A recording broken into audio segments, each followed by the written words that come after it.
Hello, Congrat family. So here I'm Lara Fatima. I hope you are doing well. So यहाँ पर हम कर रहे थे थर्ड ईयर बीकॉम सेमेस्टर 6 का अकाउंट्स फाइनेंशियल अकाउंटिंग जो आपका सब्जेक्ट है उसका सिलेबस हम यहाँ कंप्लीट कर रहे हैं। ऑलरेडी मैंने आपको डिटेल सिलेबस बता दिया है कि क्या क्या सिलेबस है एंड क्या क्या टॉपिक्स आपको कवर करने हैं। कुछ वीडियोस हम यहाँ कवर कर चुके हैं। फर्स्ट यूनिट जो है हमारी counting standard 14 amalgamation absorption and external reconstruction. आज की वीडियो में हम न्यूमेरिकल क्वेश्चन करने वाले हैं। प्रीवियस वीडियो में भी हमने न्यूमेरिकल क्वेश्चन किए थे, जैसे कि हमने मेथड्स देखे थे, नेट एसेट मेथड था एंड पेमेंट मेथड था, लमसम मेथड था। इन मेथड से हम यहाँ पर न्यूमेरिकल क्वेश्चन करने वाले हैं।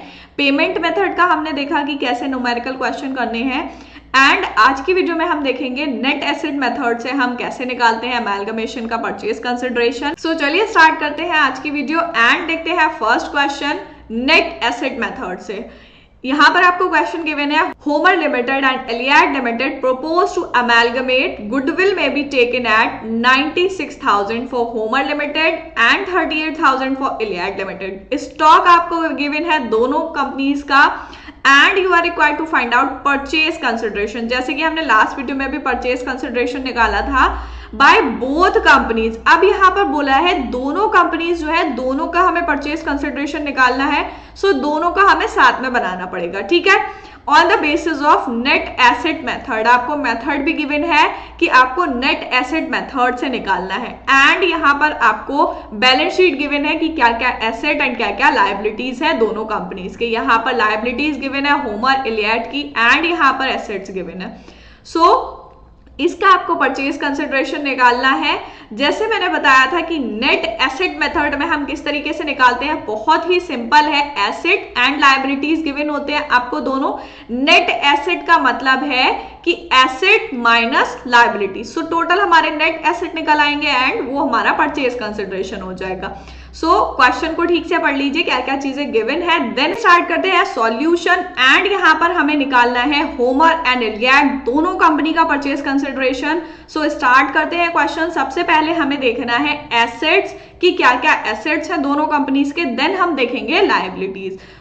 ये कॉलम आपको गिवन है पर्टिकुलर, ये है होमर का, ये है एलियाड का, तो दोनों कंपनी का हमें निकालना है। सबसे पहले लिख लेते हैं एसेट्स क्या क्या गिवन है दोनों कंपनीज के, ठीक है। सबसे पहले क्वेश्चन में आपको गुडविल गिवन है। यहाँ पर गुडविल बोला है 96,000 है होमर की एंड 38,000 है एलियाड की। यहाँ पर हम लिख लेंगे, फर्स्ट हो जाएगी हमारी गुडविल, ठीक है, ये आ जाएगी गुडविल एंड दोनों की गिवन है, दोनों की लिख लेंगे। गुडविल में आपका आ जाएगा, होमर का है 96,000 एंड एलियाड की गिवन है 38,000। दोनों कंपनीज की गुडविल हो गई। देन हमें उसके बाद स्टॉक गिवन है। स्टॉक यहाँ पर बोला है होमर का है 2,04,000, एलियाड का है 142,000। देन गुडविल के बाद आ जाएगा हमारा स्टॉक, जैसे कि क्वेश्चन में गिवन है स्टॉक होमर का है 2,04,000 होमर का आ गया एंड देन 1,42,000 गिवन है एलियाड का, ठीक है, 1,42,000 ये हो गए। देन हम देखेंगे बैलेंस शीट में क्या क्या एसेट्स हमें गिवन है। यहाँ पर फिक्स्ड एसेट गिवन है, होमर के हैं 4 लाख एंड एलियाड के हैं 1 लाख, ठीक है। ये आ जाएगा फिक्स्ड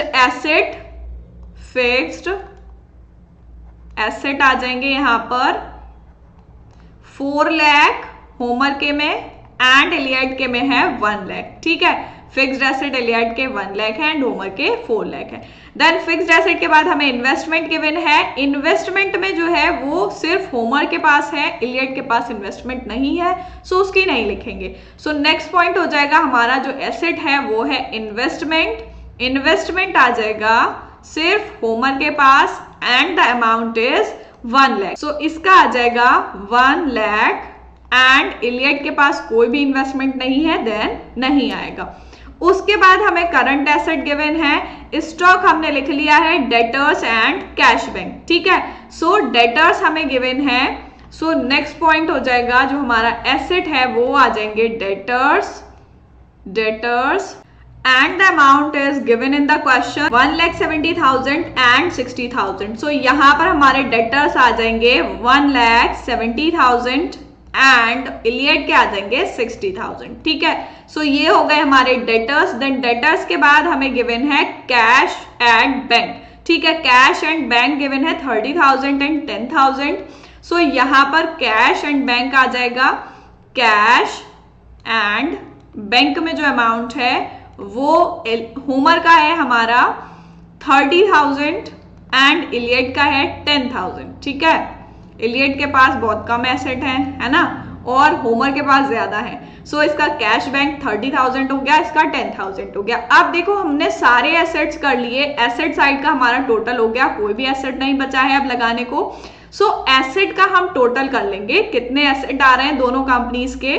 सो यहां पर हो जाएगा हमारा टोटल एंड इधर आ जाएगा होमर्स का एसेट एंड यहां पर इलियड्स का। देन हम टोटल करेंगे, then the amount is 0 0 0 and 0 0 0 and 1। So ये आ जाएगा 10 लाख। ठीक है, होमर का जो टोटल एसेट्स आए वो 10 लाख आ गए।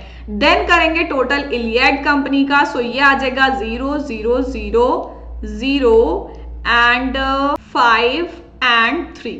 सो इसका आ जाएगा 3,50,000। अब देखो यहां पर हमें नेट एसेट मेथड लगाने को बोला है। सो नेट एसेट हमारा कैसे आएगा, एसेट माइनस लायबिलिटी। एसेट का हमने टोटल कर लिया, देन हम निकालेंगे लायबिलिटीज। लायबिलिटीज क्या क्या गिवन है। सो क्वेश्चन में ये share capital and reserve surplus, ये हम किस में देखते हैं, जब आप पेमेंट मेथड से करते हैं। ठीक है, प्रीवियस वीडियो में हमने किया है पेमेंट मेथड से। अब हमें क्या देखना है, करंट लायबिलिटी। सो इसमें हमें क्रेडिटर्स गिवन है 1 लाख के एंड 50,000 के। सो नेक्स्ट हम लगा लेंगे लायबिलिटीज एंड लायबिलिटीज में हमें गिवन है क्रेडिटर्स। ठीक है, सो यहां पर आ जाएगा लायबिलिटीज, लायबिलिटीज में गिवन है क्रेडिटर्स। सो क्रेडिटर्स का अमाउंट हम दोनों कंपनी में लगा लेंगे। क्रेडिटर्स का अमाउंट गिवन है 1 लाख एंड 50,000, 1 लाख एंड इलियड्स का है 50,000।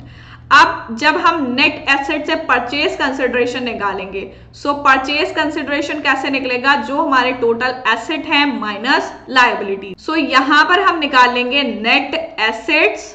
ठीक है, और जो हमारे नेट एसेट्स आएंगे वही हमारा परचेज कंसिडरेशन होगा। सो टोटल एसेट हमारे आए थे होमर के 10 lakh and the liabilities is 1 lakh. So Homer limited का परचेज कंसिडरेशन आ जाएगा 9 लाख का। ठीक, 9 लाख नेट एसेट आ गए, वही परचेज कंसिडरेशन हो जाएगा। एंड देन इलियड्स का 350 था, इसमें से 50 निकाल देंगे हम। सो इसका आ जाएगा 3 लाख परचेज कंसिडरेशन। ठीक है, अब आपके नेट एसेट कैसे आए, एसेट माइनस लायबिलिटीज। ठीक है, टोटल एसेट निकाल लेना है, देन उसके बाद लायबिलिटीज उसमें से माइनस कर देनी है। बहुत ही सिंपल है, आई होप आप लोगों को समझ आया होगा।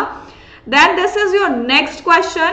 सो स्टार्ट करते हैं next question. The balance sheet of Shivam limited as on 31 December 2020। Shivam limited की आपको बैलेंस शीट गिवन है, लायबिलिटीज एंड एसेट्स गिवन है। Liability side equity share capital, preference share capital, security premium, general reserve, P&L, workman compensation fund, bills payable, creditors and provident fund, ये सारी liabilities आपको given है। Then asset side goodwill, building, plant, furniture, investment, stock, debtors, bills receivable, cash at bank, preliminary expenses, ये सारी चीजें आपको asset side given है। Then यहां पर आप पढ़ेंगे एडजस्टमेंट में, small limited wants to take over the business on the following terms. Small limited ने टेक ओवर कर लिया है शिवम लिमिटेड को, एंड क्या क्या वैल्यूएशन है यहां पर हम देखेंगे। गुडविल 30,000 पर वैल्यू हुई है, एंड जो बुक वैल्यू है इसमें वो है गुडविल की 20,000।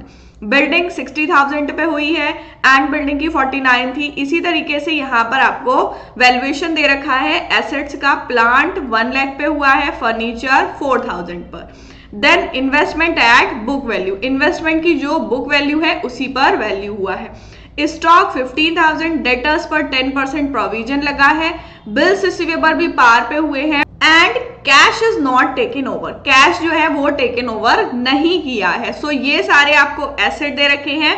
The purchase consideration is to be satisfied to the extent of 40,000 by payment in cash and balance is payable equity share 10 each। अब देखो ये हम नेट एसेट मेथड से निकाल रहे हैं, ठीक है। नेट एसेट मेथड में क्या होता है, हमारी एसेट माइनस लायबिलिटीज, ठीक है। सो हम एसेट एंड लायबिलिटीज निकालेंगे। देन हमें बोला है परचेज कंसिडरेशन निकालना है, जैसे हमने प्रीवियस वीडियो में निकाला था। सो परचेज कंसिडरेशन में 40,000 जो है वो पेमेंट होगी कैश से, एंड जो बैलेंस बचेगा उसके इक्विटी शेयर आएंगे 10 रुपीज ईच, ठीक है। सो यहाँ पे सबसे पहले हमें निकालना है एसेट लायबिलिटीज एंड देन निकालेंगे हम नेट एसेट। उसमें से 40,000 पेमेंट करनी है कैश की, फिर हम करेंगे इक्विटी शेयर से। सो चलिए स्टार्ट करते हैं सॉल्यूशन। सो सॉल्यूशन में निकालना है हमें परचेज कंसिडरेशन, ठीक है। परचेज कंसिडरेशन निकालेंगे एंड यहाँ पर हमें जो भी फॉर्मेट गिवन है उसमें एसेट एंड लायबिलिटीज निकालनी है, ठीक है। एसेट एंड लायबिलिटीज निकालेंगे। सो सबसे पहले हम लगा लेंगे एसेट्स, ठीक। पर्टिकुलर में एसेट्स लगा लेंगे, जो जो एसेट्स हमें गिवन है वो लगाएंगे। सो देख लेंगे क्या क्या एसेट हमें क्वेश्चन में गिवन है। अब देखो एसेट्स हमें बैलेंस शीट में गिवन है एंड उनकी रियलाइज वैल्यू दे रखी है। सो हम रियलाइज वैल्यू लगाएंगे। फर्स्ट है हमारा गुडविल 30,000, बिल्डिंग 60,000।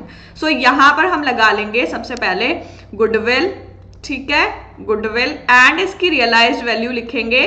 सो ये आ जाएगा 30,000, ठीक है, 30,000 एंड देन गुडविल के बाद है बिल्डिंग, ठीक है। बिल्डिंग आ जाएगी 60,000, बिल्डिंग 60,000, ठीक है। ये आ गई रियलाइज वैल्यू एसेट्स की। देन हम देखेंगे प्लांट गिवन है 1 lakh and furniture 4,000।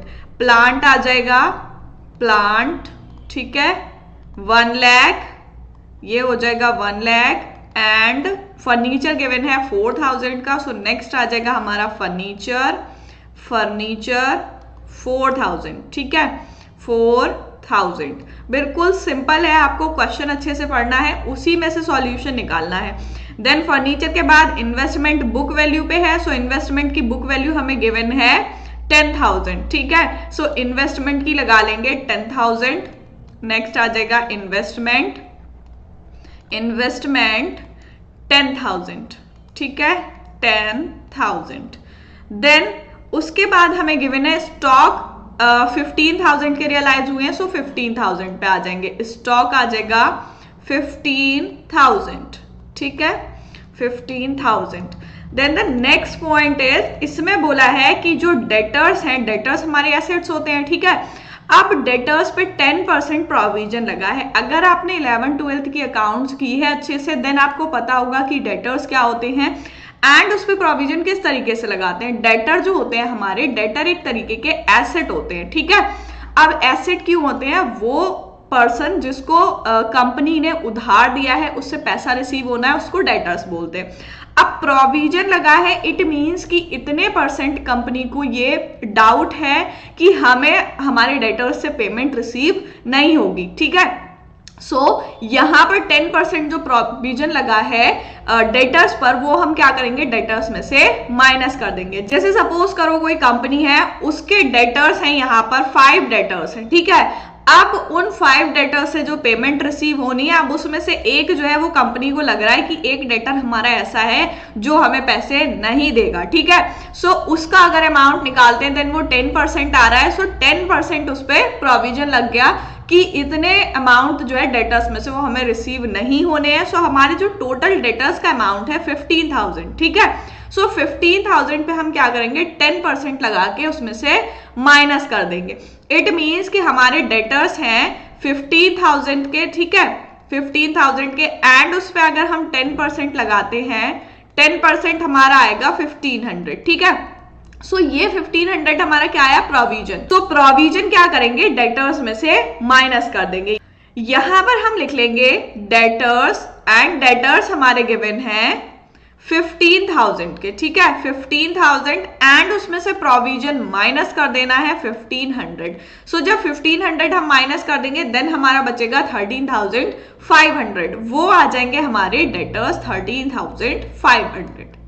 I hope clear हो गया होगा कि डेटर्स का प्रोविजन हम किस तरीके से माइनस करेंगे निकाल के, ठीक है। डेटर्स का जो अमाउंट है उस पर 10% लगा के माइनस कर देना है। बिल्स रिसीवेबल पार पे है, सो बिल्स रिसीवेबल की जो वैल्यू थी 5000 वही आ जाएगी। यहां पर नेक्स्ट पॉइंट आ जाएगा बिल्स रिसीवेबल, ठीक है।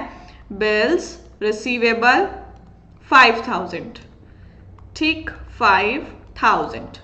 Then the next point is cash नहीं लेना है, ठीक है। सो ये हो गए हमारे एसेट जो जो रियलाइज्ड वैल्यू गिवन थी। अब हम इन सारे एसेट्स का टोटल कर लेंगे, ठीक है।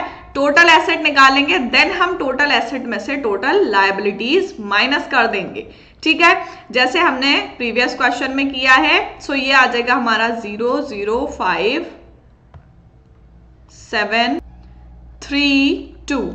सो ये आ गया 2,37,500, ठीक है। 2,37,500 एसेट साइड का टोटल। देन हम करेंगे लायबिलिटीज, ठीक है। लायबिलिटीज जो जो गिवन है लायबिलिटीज लिखेंगे, देन उसमें से डिफरेंस निकाल लेंगे दोनों का। सो लायबिलिटीज हमें क्वेश्चन में क्या क्या गिवन है, अब देखो लायबिलिटीज में से हम क्या क्या चीजें लेंगे। यहां पर ये दोनों हम छोड़ देंगे, इक्विटी एंड प्रेफरेंस, ठीक है।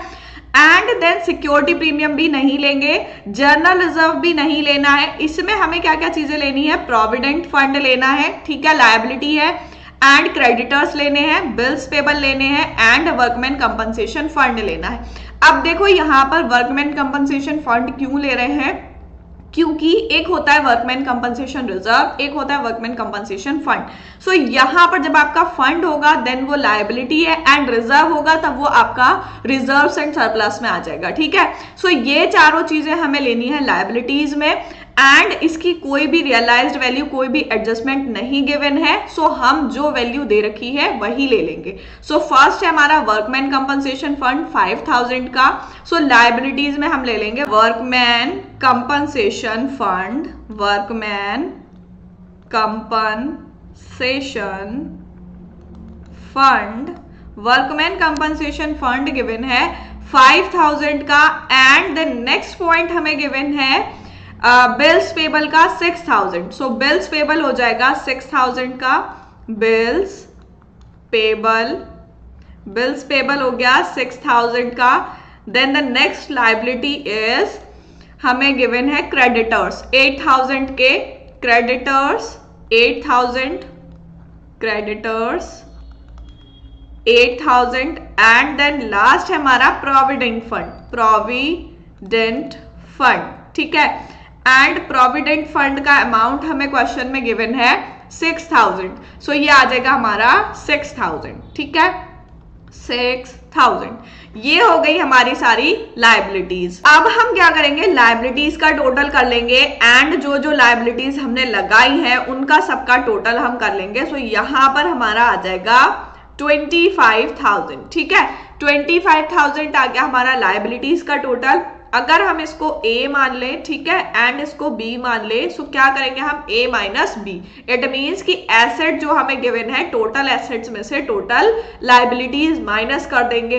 देन हमारा निकल के आएगा परचेज कंसिडरेशन, उसके बाद आगे की एडजस्टमेंट हम करेंगे, ठीक है। यहाँ पर हम निकाल लेंगे परचेज कंसिडरेशन, ठीक है, purchase consideration. And purchase consideration यहां पर हम नेट एसेट मेथड से कर रहे हैं, इसलिए ऐसे आएगा A माइनस बी। A हो गए हमारे एसेट एंड B हो गई हमारी liabilities. So A minus B यानी कि जो हमारा 2,37,500 एसेट्स का आया एंड 25,000 लायबिलिटीज का आया।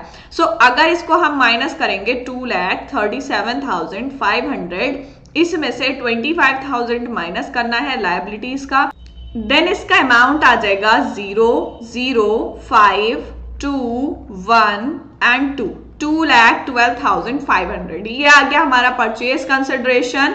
सो परचेज कंसिडरेशन में हमारा आ जाएगा 2,12,500, ठीक है। अब ये परचेज कंसिडरेशन आ गया।